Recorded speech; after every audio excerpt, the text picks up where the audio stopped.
오늘 하나님의 말씀은 데살로니가전서 5장 4절부터 11절 말씀입니다. 데살로니가전서 5장 4절부터 11절 말씀입니다. 제가 이 말씀을 읽도록 하겠습니다.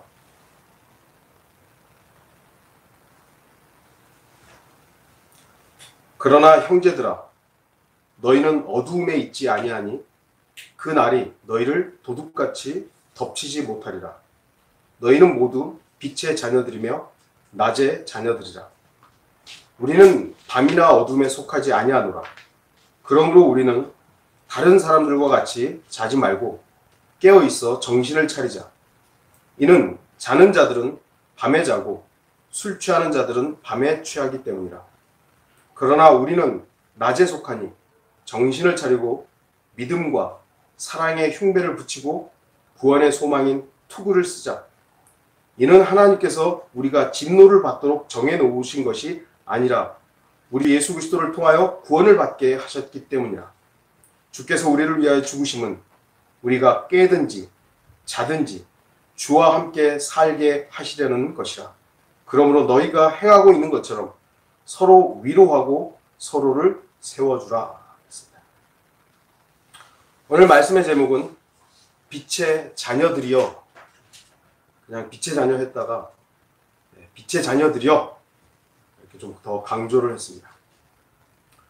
저는 지난주 설교했던 재림 장사꾼 주의보에 이어서 데살로니가전서 5장의 나머지 부분들을 함께 살펴보려고 합니다. 다시 한번 강조하는 것은 휴거와 재림에 대한 구체적이고 그럴듯한 제시를 하는 자들에게 속지 마십시오. 아무리 그들이 여러 가지 증거들을 나열하면서 휴거와 재림을 설명한다고 해도 더 이상은 속지 마십시오.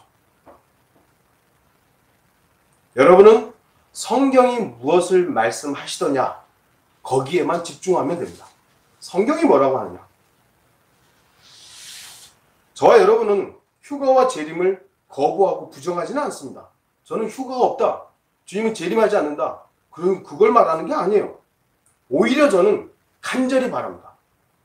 언제든지 저는 휴거되기를 바라고 주님께서 반드시 오시기를 소망하고 있습니다. 주님께서는 반드시 저와 여러분을 데려가실 것입니다. 그거는 언제인지 몰라요. 저는 오늘 저녁이라도 그 일이 일어나기를 간절히 소망해요. 아니, 지금 이 순간이면 더 좋겠죠. 예배드리고 있는 도중에 확 올라가면 얼마나 그래도 뭐 우리를 자랑할 건 없지만 가장 좋은 상황이 있는 거 아니겠어요? 우리가 올라가고 나서 대략적으로 7년 후에 주님께서는 다시 오십니다. 우리와 함께.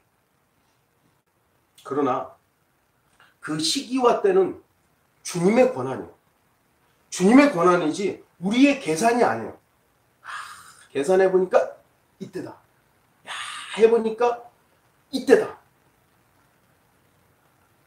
아무리 그럴듯하게 성경에 기록된 내용들을 인용한다고 해도 세상의 증거들을 계속 들이밀면서 이스라엘과 연관된 것들 들이밀면 보라고, 이게 지금 거의 됐다고. 그건 맞아요. 항상 맞아왔어요. 항상. 그럼에도 성경은 그 시기와 때에 대해서 아무도 모른다고 말씀한 겁니다. 지난주에도 살펴봤지만 마가복음 13장 32절에 아무도 모르나니, 영어에서는 no man, no man, no 이렇게 된 거예요. 강조하고 있는 거예요. 아무도 모른다고. 아무도 모른다고. 우리는 하나님의 말씀을 기억해야 되는 거예요. 모른다 그래서는 나는 모르는 거구나. 이건 주님이 결정하시고 주님이 행하시는 거구나. 그러면 돼요. 우리가 이제 4절 보시면, 그러나 형제들아, 너희는 어둠에 있지 아니하니 그 날이 너희를 도둑같이 덮치지 못하리라. 여기서 말하는 그 날은요, 재림을 말하는 날이 아닙니다. 4장과 연관해서 쭉 여러분들이 이 데살로니가전서 5장 1장부터 5장을 쭉 읽어보면 여기서 말하는 이 그 날은요, 휴거와 연관되어 있는 날이에요. 재림의 그날을 말하는 건 아닙니다. 사도 바울은 다시 한번 형제들아 라고 말하고 있습니다. 바울은 형제들에게 주의 날에 대해서 말하면서 너희는 어둠에 있지 아니하니 라고 말씀합니다. 어둠에 있지 않다 이것입니다. 그리스도인들은 어둠에 속하지 않았습니다. 어둠이 아니죠. 빛의 자녀들입니다. 에베소서 5장 8절에 너희가 한때는 어둠이었으나 이제는 주 안에서 빛이니 빛의 자녀들로서 행하라. 빛이다 이것입니다. 빛이다. 분명히 성경은 우리들이 구원받기 전에 어떠했는지에 대해서 명확하게 말씀합니다. 우리는 거듭나기 전에는 어둠이었어. 맞습니다. 우리들은 분명히 어둠 자체였습니다. 인간 안에는, 아니 우리 자체는 선이 거하지를 않는 거예요. 아무리 선을 포장한다 할지라도 어둠이에요. 빛을 포장하고 빛나는 것처럼 행한다 할지라도 우리는 어둠 자체였던 것입니다. 그러나 우리는 빛이 된 것이에요. 그러나 우리가 착각하지 말아야 되는 것은요, 우리 자체가 빛이 된 게 아닙니다. 어둠이었다가 구원받으니까 이제 내가 빛이 된 거, 그게 아니에요. 그게 아닙니다. 우리들 자체가 빛이 아니라는 것을 명확하게 알아야 됩니다. 우리는 빛이 아닙니다. 주님만이 참된 빛이십니다. 주님만이 빛이십니다. 그래서 우리는 주 안에서만 비친 거예요. 여기서도 분명히 말씀하죠? 뭐라 그럽니까? 에베소 5장 8절에 주 안에서 비치니 그랬어요. 우리는 원래 어둠이었습니다. 우리는 어둠이었는데 거듭나면서 빛이신 주님께로 옮겨간 겁니다. 옮겨간 거예요.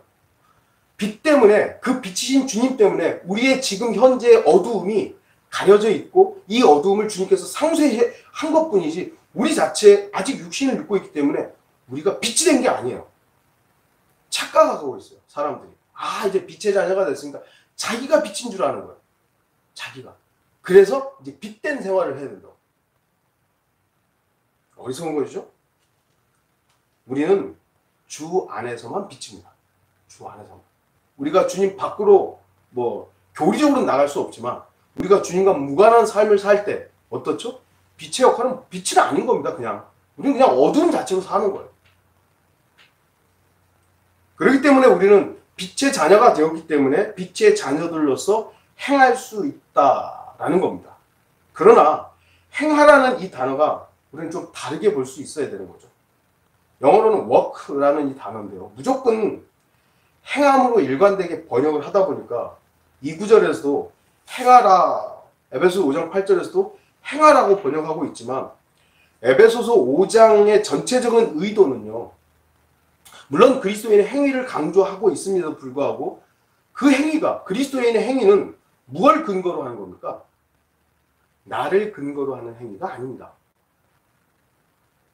도대체 우리가 나를 근거로 할 수 있는 행위가 뭐가 있겠습니까?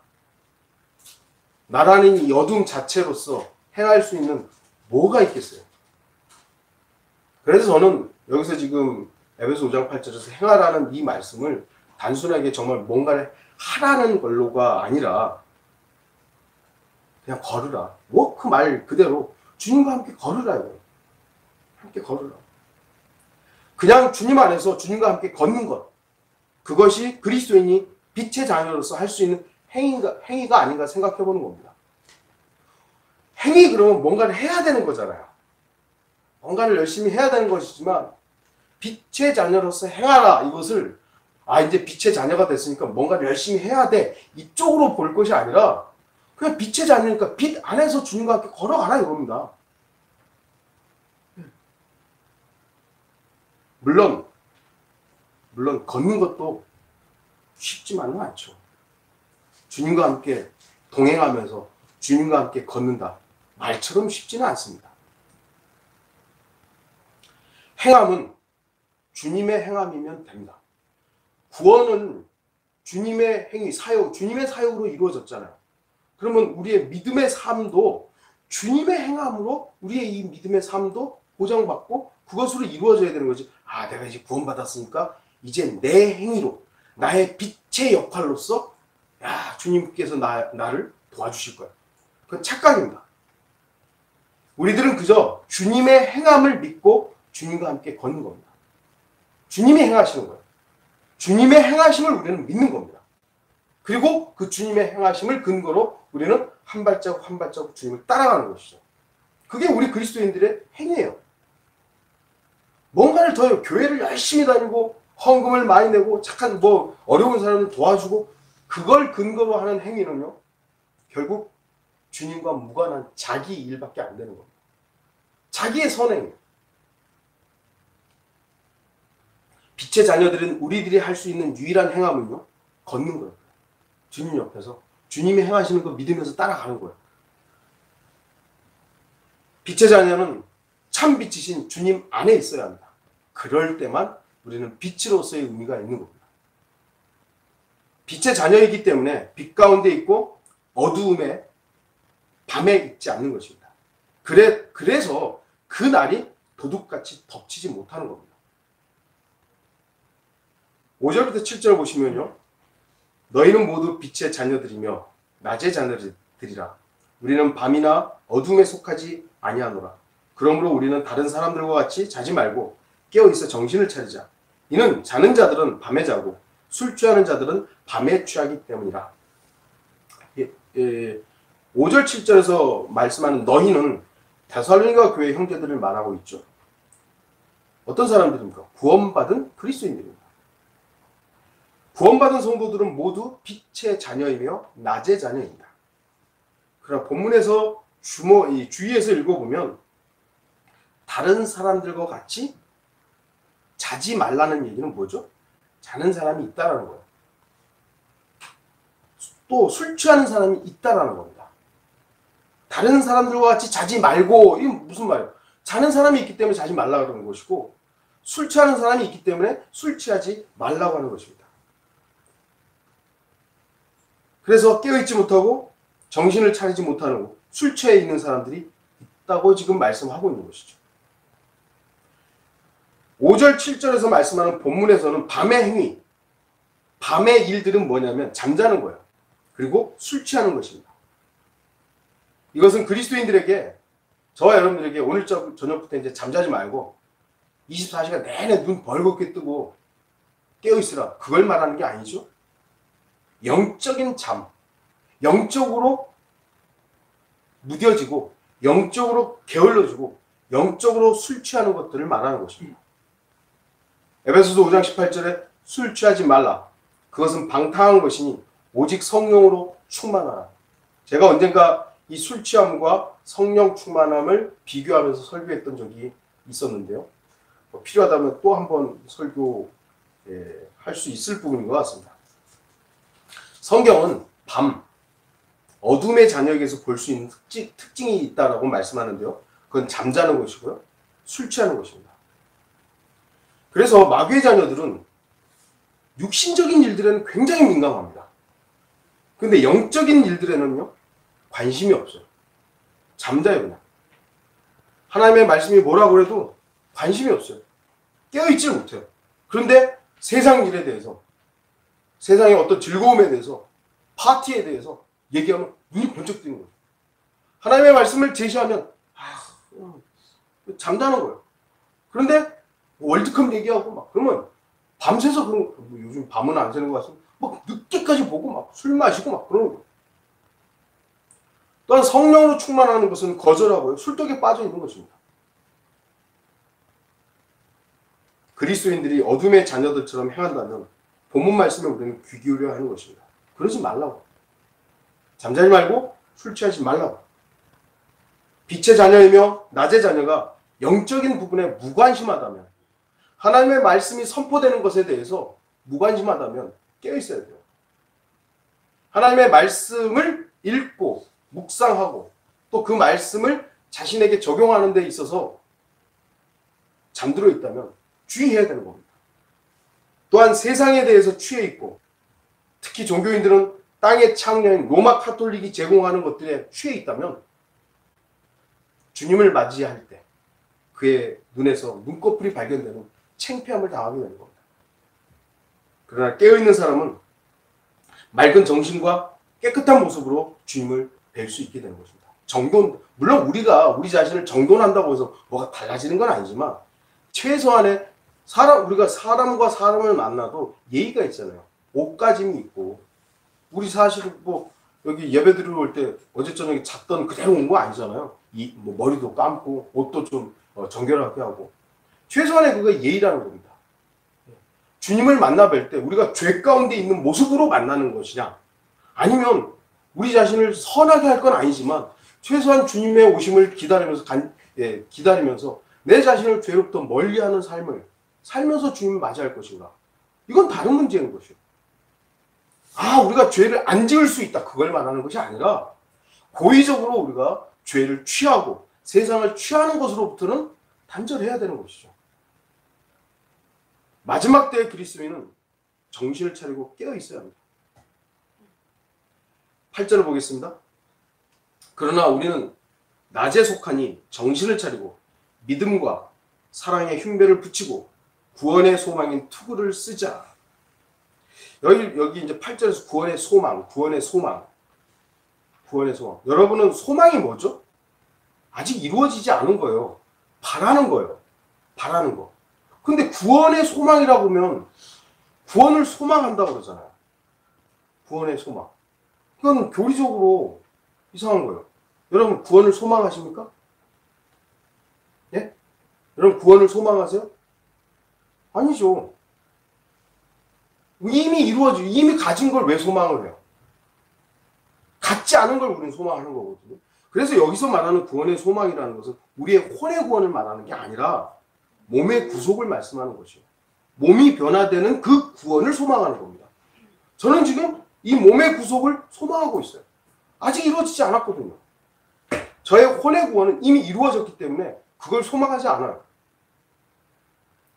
그래서 낮에 속한 사람은 정신을 차리고 이 몸의 구속에 대해서 소망하면서 살아가야 되는 겁니다. 그래서 이 몸이 죄와 연루되는 것들을 최대한으로 우리의 의지를 가지고 끊을 수 있도록 주님 앞에 겸손하게 나아가야 되는 거죠. 마치 나는 죄 하나도 안 져. 교만한 사람이 어디 있어요?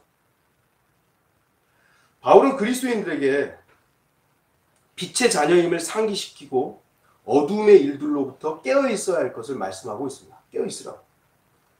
낮의 자녀로서 자신이 어디에 속해 있는지를 다시 상기시켜 주는 것입니다. 그러나 우리는 낮에 속하니 소속이 어디냐? 그리스도인의 소속이 어디냐? 빛이다 이겁니다. 빛이신 예수 그리스도께 속해 있고 낮에 속해 있다 이것이죠. 그리스도인의 소속은 밤이 아닙니다. 어두움이 아닙니다. 그건 우리의 이전입니다. 이전. 밤과 어두움은 우리들의 이전 모습입니다. 소속을 잊어버리면 정신을 못 차려요. 소속을 잊어버려요. 오늘날 일어나는 한국과 지금 북한의 평화 이런 무드가 있죠. 정치인들도 그것들 이용하고 있고 세상의 어떤 많은 것들이 이용하고 있고 한국 농구가 또 이번에 가서 했더라고요. 그래서 편을 이렇게 같이 짜고 청팀 백팀 청팀 홈팀인가 나눠가지고 했다고 그러고 이게 소속을 불분명하게 해버려요. 자기의 정체성을 잃어버리게 하는 거예요. 이게 마귀적인 것인데 사람들은 평화라는 것으로 지금 포장이 되어버리니까 내 팀, 네 팀이 없어져 버린 것이죠. 경계가 모호해져 버린 것이죠. 마귀의 진영과 하나님의 진영은 섞일 수 없습니다. 세상과 그리스도인은 하나가 될 수 없어요. 근데 이 경계를 모호하게 해버리니까 정신을 못 차리는 거야. 어디에 속해 있는지도 모르고 내가 빛인지 빛의 자녀인지 어둠의 자녀인지도 모르는 거야. 정신을 차리고 내가 어디에 속해 있는지를 알아. 난 그리스도인이라고. 세상의 것들이 다가올 때 난 그리스도인이라고. 경계해야 되는데 이 경계가 모호해져 버리면 좋은 게 좋은 거지 뭐. 그냥 사랑이라는데 다 포장해 버린 것이죠. 참 어리석은 목사들 중에는 동성애를 지지하고 찬성하는 그걸 목사라고 하는 인간들이 있어요. 왜 그러겠어요? 정신을 안 차린 거예요. 그가 거듭난 그리스도인이라면 자기 소속이 분명해야 될 거 아니에요. 그럼 빛이에요. 죄를 죄라고 해야 되는데 하나님은 세상을 사랑하신다고. 이따위 말로 포장해버리는 거예요. 우리도 정신을 차리지 않으면 세상에 대해서 분명한 경계를 갖지 못하는 겁니다. 소속이 불분명해지니까요. 여기 보시면 제가 몇 구절 인용을 하고 있습니다. 디모데후서 4장 5절 베드로전서 1장 13절, 베드로전서 4장 7절, 베드로전서 5장 8절, 이게 다 정신을 차리고, 정신을 차려, 정신을 차리고, 계속 정신을 차리라는 말씀드립니다. 그러나 너는 모든 일에 정신을 차리고 고난을 견디며 전도자의 일을 하고 내 직무를 완수하라. 그러므로 너희는 생각의 허리를 동이고 정신을 차려 예수 그리스도께서 나타나실 때 너희에게 가져올 은혜를 끝까지 바라라. 만물의 마지막이 가까웠으니 그러므로 너희는 정신을 차리고 깨어 기도하라. 정신을 차리고 깨어 있으라. 이는 너희의 대적 마귀가 울부짖는 사자처럼 삼킬 자를 찾아 두루 다니기 때문입니다. 낮에 속한 그리스도인이라 해도요, 깨어있지 못하면 울부짖는 사자처럼 삼킬 자를 찾아다니는 마귀에게 당합니다. 저와 여러분도 1년여 전, 아니 몇 년 동안 정신을 주님 앞에 차렸던 게 아니라 이상한 쪽에 흐릿하게 했으니까 속아버린 거예요. 그냥 속아버린 거예요. 주님을 향해서 정신을 차리고 세상을 향해서 차린 게 차렸어야 되는데 사람에 대해서 마음을 열어버리니까 속아버린 거예요.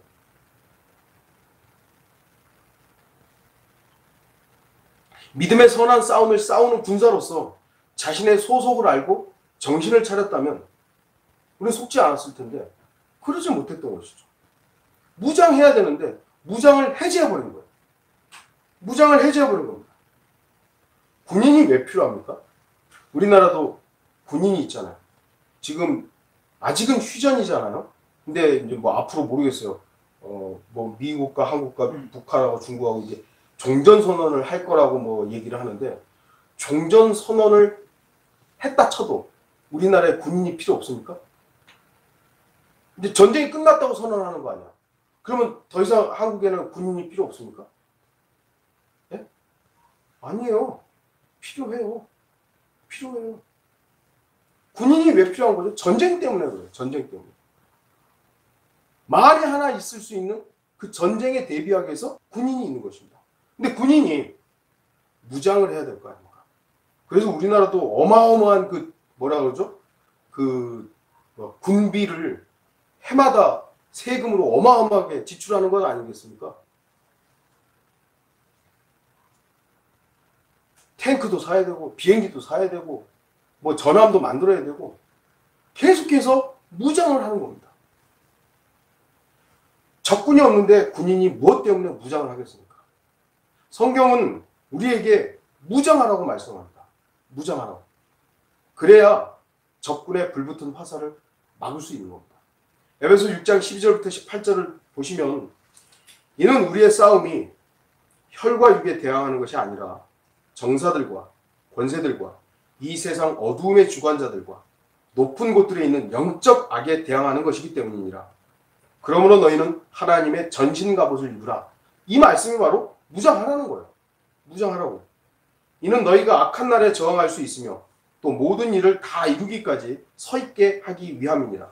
그러므로 서서 진리로 너희의 허리띠를 두르고 의의 흉비를 붙이고 화평의 복음을 준비한 것으로 너희 발에 신고 모든 것 위에 믿음의 방패를 가짐으로써 능히 너희가 악한 자의 모든 불붙은 화살을 끌 수 있을 것이라. 또한 구원의 투구와 성령의 칼, 곧 하나님의 말씀을 가지고 모든 기도와 간구로 항상 성령 안에서 기도하고 이를 위하여 모든 성도들을 위해 모든 인내와 간구로 깨어 있으라. 마지막 때 그리스도인은요, 정신을 차리고 깨어 있어야 합니다. 무장해야 합니다. 전신 갑옷은요, 이미 주님께서 준비해 놓으셨습니다. 우리가 우리 자신을 아담과 이브처럼 무화과 나무 잎으로 자신을 가릴 것이 아니라 주님이 준비해 놓으신 그 갑옷을 입으면 돼요. 그 갑옷을 입는 것은 누가 대신해 주지 않아요. 여러분이 입어야 됩니다. 전신 갑옷이 이제 하나님께서 다 마련해 온 것이, 그래, 맞아. 자, 있다고. 믿음의 방패도 있고, 구원의 투구도 있고, 성령의 칼도 있고, 있다고. 성경은 우리 보고 입으라 그랬어요. 입으라고. 그럼 입어야죠. 갔다가. 그건 우리의 의지가 행하는 겁니다. 입혀주시겠지 뭐. 하나님께서 알아서 해주기. 그건 아니에요. 여러분이 입어야 하며 그 전신 갑옷을 주신 그 주님께서 싸우신 그 전투에서 함께 참여해야 되는 거예요. 그게 걷는 거예요. 주님과 함께 행하는 겁니다. 이제 9절을 보시면 이는 하나님께서 우리가 진노를 받도록 정해놓으신 것이 아니라 우리 주 예수 그리스도를 통하여 구원을 받게 하셨기 때문이라. 본문에서 말하는 구원도 마찬가지로 혼의 구원을 말하는 것이 아닙니다. 몸의 구원을 말하는 겁니다. 여기 그리고 9절에서 진노라고 그랬죠. 우리가 진노를 받도록 정해놓은 것이 아니다 이것입니다. 진노. 하나님의 진노를 말합니다. 이 하나님의 진노는 우리 그리스도인에게 내려지는 고난이나 고통을 말하는 것이 아니라 대환란을 말하는 겁니다. 왜냐하면 하나님은 우리한테 진노하는 게 아니에요. 우리를 심판하는 것이 아니라 우리를 뭐랄까요? 채찍질할 수는 있죠. 우리에게 고난을 줄 수는 있어요. 약간의 고통을 줄 수도 있고 우리를 어떤 의미에서 망하게 할 수도 있어요. 그러나 진노하는 건 아닙니다. 물론 우리가 빛의 자녀인데 주 안에 있지 않고 여전히 어둠을 살아가고 있으면 주님 화내시죠. 그러나 여기서 말하는 진노는 대환란을 말하는 것입니다. 하나님께서는 빛의 자녀, 낮의 자녀인 그리스도인들을 진노받도록 정해놓지 않았습니다. 주님께서는 그리스도인들을 예수 그리스도를 통해 구원시키십니다. 여기서 말하는 구원은 아까도 말씀드렸듯이 혼의 구원을 말하는 것이 아니죠. 이 구원은 진노로부터의 구원을 말하기도 하고 우리의 몸의 구원이기도 한 겁니다. 데살로니가전서 1장 10절에 또 하나님께서 죽은 자들로부터 살리신 그분의 아들, 즉 다가올 진노로부터 우리를 구해내신 예수께서 하늘로부터 오심을 기다린다고 하느니라. 다가올 진노로부터 우리를 구해내시는 겁니다. 이 다가올 진노는 바로 교리적으로 대환란을 말하는 겁니다. 그래서 전천년주의 신학자들 중에서도 환란 후 휴거를 말하는 사람들이 있죠. 만약 환란 통과, 환란 후 휴거를 말한다면 여기 기록되어 있는 데살로니가전서 1장에 기록되어 있는 그리고 5장에 기록되어 있는 말씀은 잘못된 것입니다. 성경은 분명히 그리스도인들을 진노로 정해놓지 않았다고 말씀합니다. 우리는 진노받는 거 아니에요. 그 진노는 어둠의 자녀들에게 해당하는 겁니다. 그러나 우리가 여기서 또 질문할 수 있죠. 빛의 자녀인데, 낮의 자녀인데 깨어있지 못하고 술 취한 사람들은 그 진노를 받는 것 아닙니까? 그래서 부분 휴거선을 말하는 사람들이 있어요. 빛의 자녀이고 낮의 자녀인데 깨어있으라 그랬잖아요. 그런데 어떤 사람들은 깨어있지 못하고 자는 사람이 있고 술 취하는 사람이 있죠? 그러면 깨어있는 사람들은 휴거되고 깨어있지 못했던 사람들은 남아있고 이 환란을 통과한다. 이게 이제 부분 휴거선입니다. 물론 깨어있지 못하고 자기 마음대로 사는 사람들에게 자극은 되죠. 아, 내가 이대로 살면 큰일 나겠구나. 그러나 그건 성경이 말씀하시는 보장이 아니에요. 10절에 바로 그 해답이 나와 있습니다. 10절에 보시면 주께서 우리를 위하여 죽으심은 우리가 깨든지 자든지 주와 함께 살게 하시려는 것이라.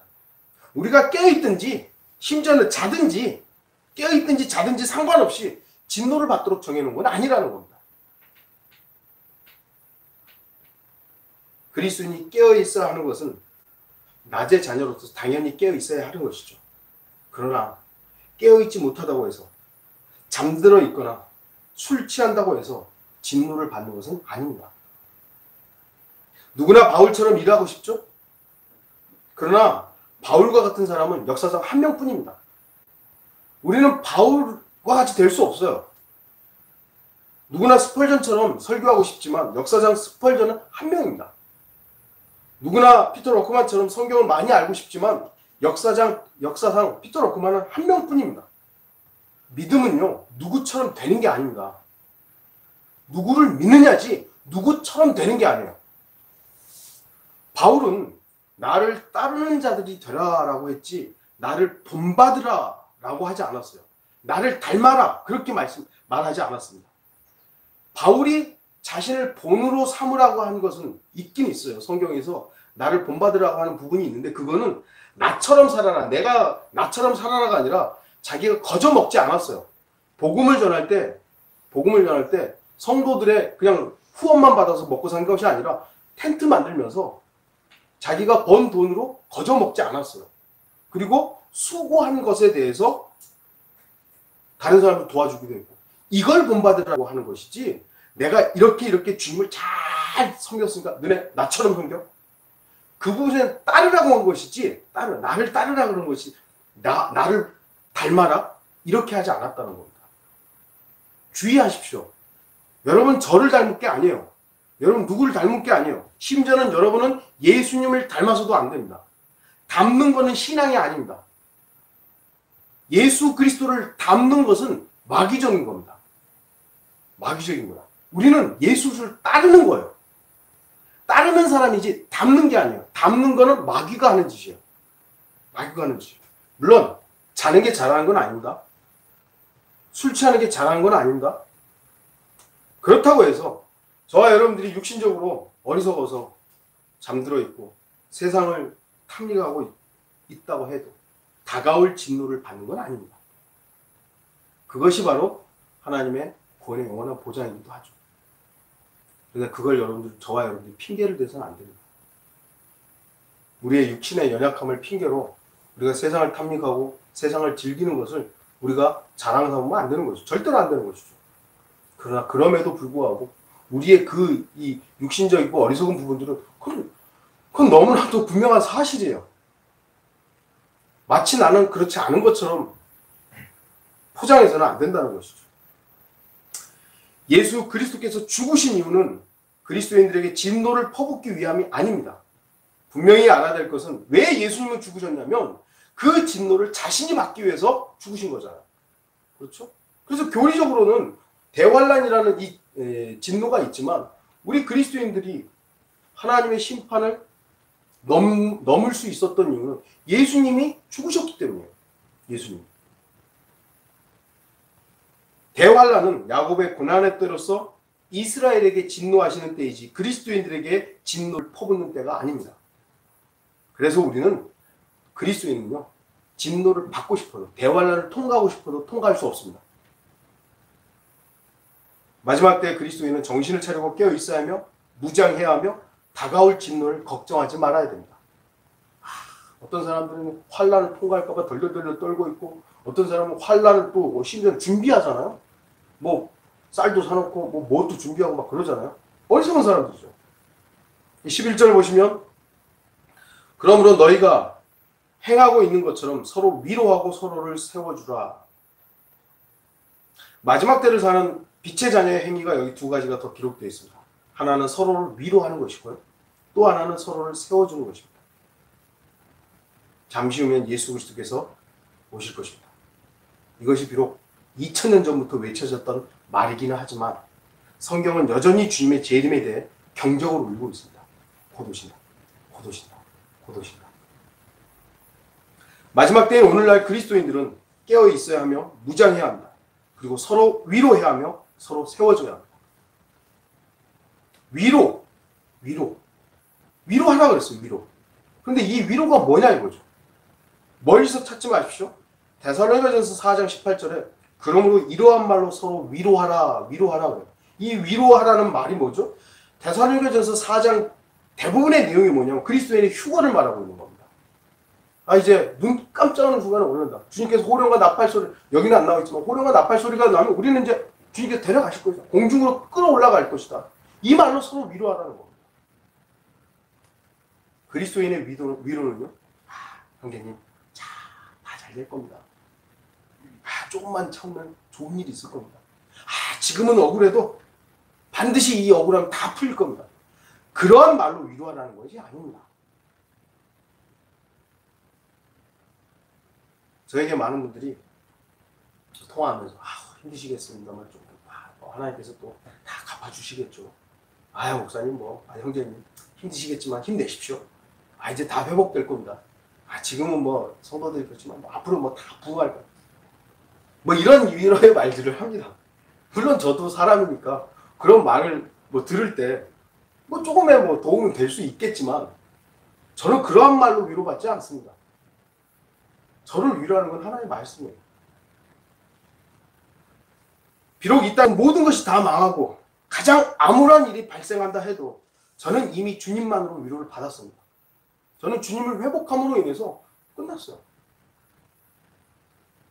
주님의 보장이 있고 주님이 저의 모든 것이기 때문에 더 사람들이 주는 그 위로가 그냥 왜 저렇게 말씀하시지? 이런 것뿐이지 뭐 전혀 위로가 안 됩니다. 이런 건 아니더라도 그게 나를 위로하는 건 아니라는 거예요. 주님이 저의 위로예요. 여러분도 그러셔야 됩니다. 이제 곧 주님을 만날 수 있다는 소망, 그게 저의 위로예요. 저는 여러분들에게 여기도 몸이 좀 안 좋은 분들이 있지만 선생님 곧 있으면 다 건강이 회복될 겁니다. 이 일이 다 잘 될 겁니다. 지금은 좀 어렵지만 앞으로 다 일이 잘 될 겁니다. 우리가 좀 억울해도 금방 해결될 겁니다. 저는 그런 말로 위로하고 싶지 않습니다. 물론 저는 우리 형제 자매들의 건강을 위해서 기도하고 어떤 일을 위해서도 기도합니다. 그러나 그거 자체가 여러분의 위로의 전체가 돼서 안 된다는 겁니다. 주님의 말씀이 우리의 위로가 되어야 되는 것이죠.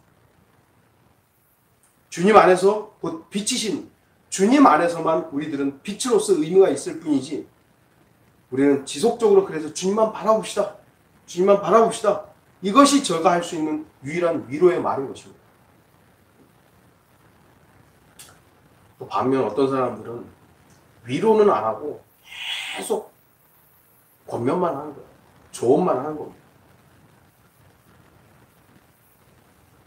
세워주라고 하니까 주님 앞에 세워주라고 하니까 여기서 이제 세워주라고 그러잖아요. 세워주라니까 형제님 이거 잘못됐잖아요. 주님 앞에 가세요. 주님 앞에 가세요.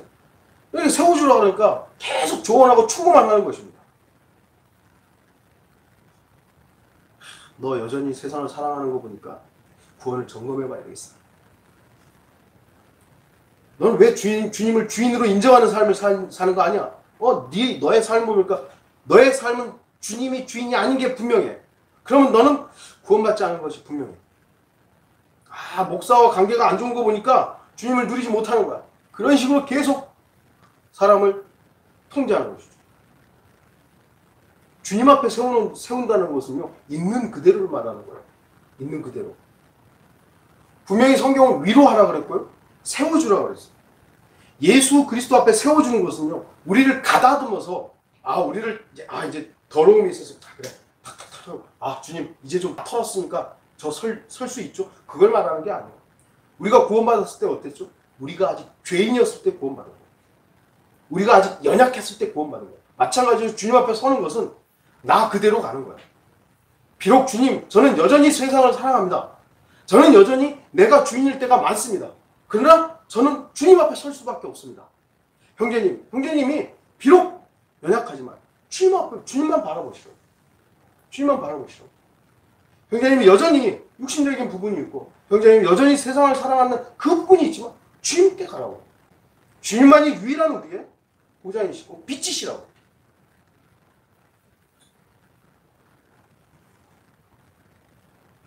빛의 자녀들이요. 빛의 자녀들이요. 속지 마십시오. 깨어 있으십시오. 영적인 부분들에서 조금 더 깨어 있고 세상에 취하는 것이 아니라 주님의 말씀에 취하고 성령으로 취하고 우리가 무장해야 될 부분들을 무장해제하고 그냥 곧 뭐 되겠지. 앞으로 어떻게 되겠지. 그런 말로 인간적인 위로로 서로를 격려하는 것이 아니라 주님 곧 오십니다.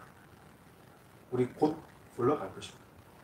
우리가 있는 그대로, 나약한 그대로, 연약한 그대로, 비록 세상을 사랑하는 마음이 여전히 있지만 그대로, 여전히 내가 여전히 주인의 역할을 하고 있는 그대로를 주님 앞에 나가십시오. 그것이 빛이에요. 우리가 주님 앞에 딱 가면 주 안에서 비친 겁니다.